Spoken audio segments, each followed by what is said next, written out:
Retro 510, November 2004 and 2009. With the year coming to an end, we tend to see a last flurry of announcements, usually trying to get products in the shops in time for Christmas. November 2004. The Nokia 7710 was Nokia's first production touchscreen smartphone, easily beating the iPhone to market. Despite Nokia's efforts, the technology of 2004 wasn't quite up to it, but instead of sticking with the concept and improving it, Nokia made the fateful decision to abandon touchscreen phones altogether. 10 years ago, the whole concept of 3G was failing to get off the ground too, and the pioneering network Hutchison 3 was instead concentrating on being cheaper than the competition. To this extent, the underwhelming but cheap NEC E338 and a trio of LG handsets actually succeeded in driving customers looking for a bargain to the network. For a long time we'd been hoping for a replacement for Nokia's iconic 6310i handset, and the Nokia 6020 promised a lot on paper but failed to live up to expectations. The Nokia 3230 looked like a promising music phone too, but it also turned out to be a disappointment.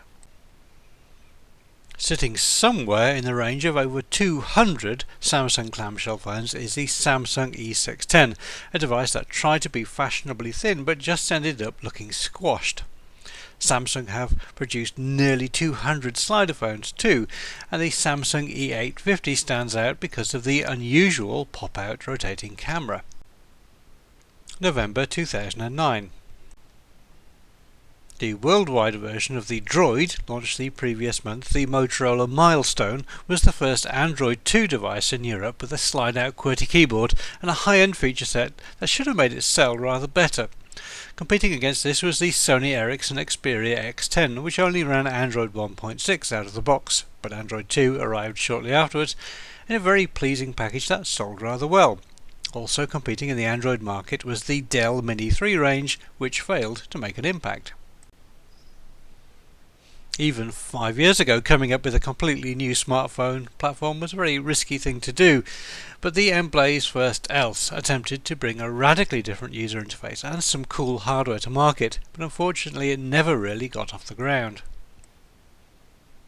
Nokia announced several devices this month, but the most interesting ones were the Nokia 6700 Slide, which was a Symbian smartphone that came in a variety of bright colours, the Nokia 5330 Mobile TV Edition, which was part of a brief trend of putting digital TV tuners into mobile phones. Also, the Nokia 1280 was a €20 phone, which was the cheapest Nokia handset ever, and the Nokia 2690 was a smart-looking and very inexpensive feature phone.